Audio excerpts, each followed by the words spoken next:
Hi, I'm Richard Lang, and this is my friend Anne Seward. And Anne has been involved with Seeing for many, many years, and we're going to chat about her experience today. Hi there. So where did it begin, Anne? It's difficult, isn't it, to know where one's spiritual journey starts. But I think of it as rather, in some ways, a negative sort of environment where my mother was somewhat neurotic and really ruled the roost by emotional blackmail, perhaps one might say. At least that's how it felt. And I was brought up as an Anglican by both my parents. My father was the one who was spiritually, more naturally spiritually... Inclined? Yes. And my mother was driven by fear, I think, a lot. And so that one day when I was talking, Dad and I were talking about evolution, she stormed in and blew her top, and typically everyone just kept their heads down for the next 3 days, you know. So it was kind of, one was on tenterhooks as a child, especially in that area. And as for other religions, you know, just... Don't not go because she there. thought about these things, but she was just hanging on to straws, I think. And by the time I had children, I'd dropped out of the church. It didn't seem to be delivering what it was claiming to be about to me, which probably said more about me than the church. But that's how it seemed. And I had previously spent some time living with Quakers, and that was my first experience of another approach. And I started thinking about what was at the bottom of all religions. I'd heard this rumour at school when there was a kind of fierce argument going on, and someone threw in, oh, well, it's supposed to be the same thing at the bottom of all religions, isn't it? That caught your attention? It really caught my attention at about 12, that was. And I thought, is it? Wow.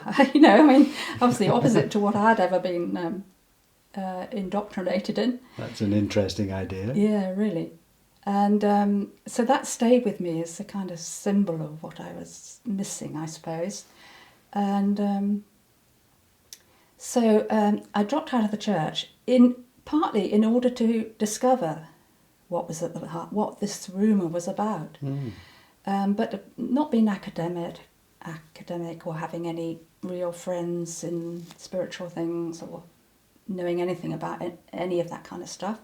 I didn't know where to start, really completely blank, but I was certainly open to searching what it was about in terms of all religion. And within a very short time, I belonged to a discussion group, and within a very short time they had someone called Douglas Harding to speak about meditation. This discussion group wasn't at all about spiritual things. It could be about anything, you see. So I thought, oh, well, this would be interesting. See what meditation is about, because meditation in the Anglican Church wasn't part of the scene, at least as far as I was concerned. And so what Douglas showed or tried to convey, he didn't have any kind of experiments established at that time. He may have done some pointing, I don't know. He told us what the people were trying to discover in meditation: the silence, the stillness within, and this sort of thing. And he said, but essentially what he said was, do you need to meditate in order to discover this? Can't you see that where you are is empty, still, quiet, or silent, for the world to happen in? I mean, that was the message, wasn't it? And call me naive, but what really caught my attention was he said he'd written a book called Religions of the World, and this was around this inner perception. So of this things. was 1968, was it? 60, yes, August 68. Yes, he just had that book published, yes. Yeah, and it's a little slim book, so I went straight out and got it. And what's more, he was very local. He was only 6 miles away from me, and he had said he had open house for anyone who wanted to pursue this. And I remember at the meeting, as he went out of the door, he passed me and he said, "Don't neglect it. Don't neglect it, will you?" So I'd obviously given an impression for a question I asked that I'd got it. I mean, I didn't think I had, but I was certainly interested because of this religious connection with religions of the world, you see. So I went out and got the book and read it rapidly from cover to cover. And during this time, my mother came up. She lived quite a long way away, so we didn't see each other very often. And I found myself starting to explain to her what Douglas had showed me. I didn't think I got it, but I started to explain to her. And within a few minutes, she'd got it. Absolutely.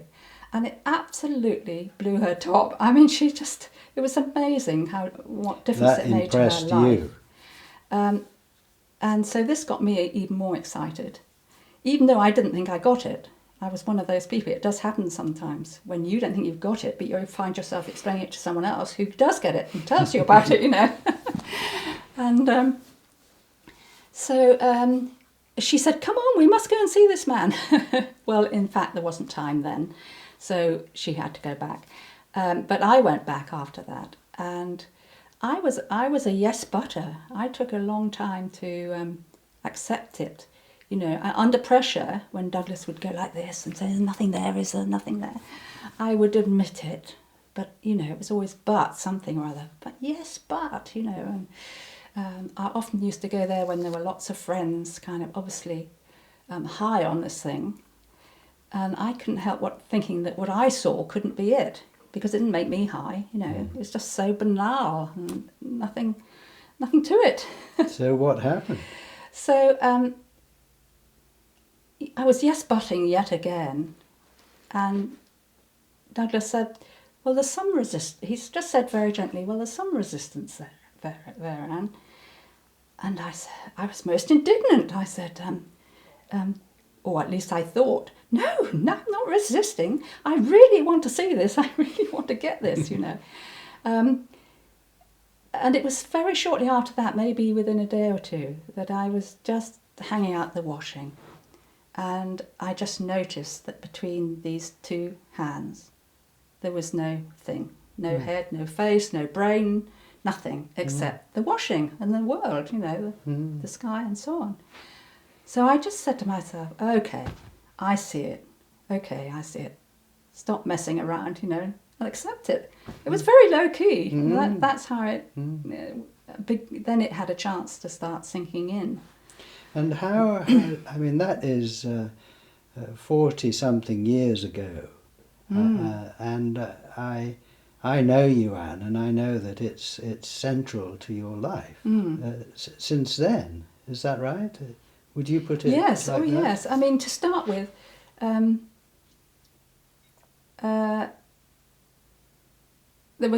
were one or two rather extraordinary things, which probably I won't go into because that was peculiar to me, and but experiences. Yes, I mean, for instance, there was a lovely scent in the air all the time for about I don't know, maybe a couple of weeks or something. This gorgeous, this just faint scent, and apparently that does happen sometimes. Well, I didn't know that, and very strikingly, I had 2 babies at the time. I suddenly had an hour and a half to spare at the end of every morning. And I suppose it was because everything was just getting done more easily and efficiently. But that was very striking, I must say. But that was peculiar to me. I mean, other people may not have any kind of striking result. And then gradually, I suppose... Well, I'll go on with how I became, as the children grew up, I became more available to help Douglas with, particularly with proofreading and secretarial things, and then soon after that I started a journal for friends with the old Gestetner and stencils and things like that. I suppose I did about, I don't know, maybe 8 of those. So you got involved in the work, so to speak, of sharing it. Mm-hmm. Yes. And then we changed to a journal. Well, I changed to a journal, which I suppose it went out to about 300 people at that time. At least I had 300 printed, I think. And I did about 6 of those. And so I was very much, I was lucky in having a lot of support around. I mean, there were always people visiting Douglas, and he'd always ask me over. So I got a tremendous input, whereas my poor mum went back and she had no one to support her. And she'd left the church. She left the church as a result of that. Gosh. And I think she was bereft for the rest of her life, really. Yes, on it her was a own. bit sad in a way. Yes. I mean, I did what I could, but I didn't see her very often, and we spoke over the phone and things. So you gained enormous support from having So friends. I was very, very lucky. If you ask me what it's done in my life generally, I would say it's very difficult to pick out bits and say that was because of seeing. You can't really. But I would say what it gave me access to was the heart of all religion, which I suppose I thought originally was going to be some kind of statement, you know. But in fact, it was going to be about me, which I didn't realise at all, you see. Of course, this is the heart of everything. And that's what it gave me for the rest of my life, a base of reality that is available anytime, anywhere. And nothing can ever happen to this. Nothing can ever destroy it, because it was never born. I mean, it's beyond life and death, out of time. So that must affect the way you are in your life, in the world. Yes, well, I guess so, because this is my reference point, always. Well, when I say always, I mean, when it's not, I'm suffering in some way, probably, or overlooking it. So I think, above all, that's what it gave me, a solid base, which is totally, totally reliable, and is more real than, or being unchanging is precious for that reason, and gives one total a new sort of overall perspective on everything. If you come back here in relation to whatever's going on out there, it gives you a kind of purely objective God's eye view of things, and it only has to be for a moment to change how everything looks, you know, from not doing that or from overlooking that. And you're free. Essentially, one is free of attachment to the world. But then if the world comes in, to the extent the world comes in and convinces you you're not free, that's when one's not living up to the awareness of this. A very practical resource in your life. Extremely, And, extremely. I couldn't overstate it. No, It's just and everything.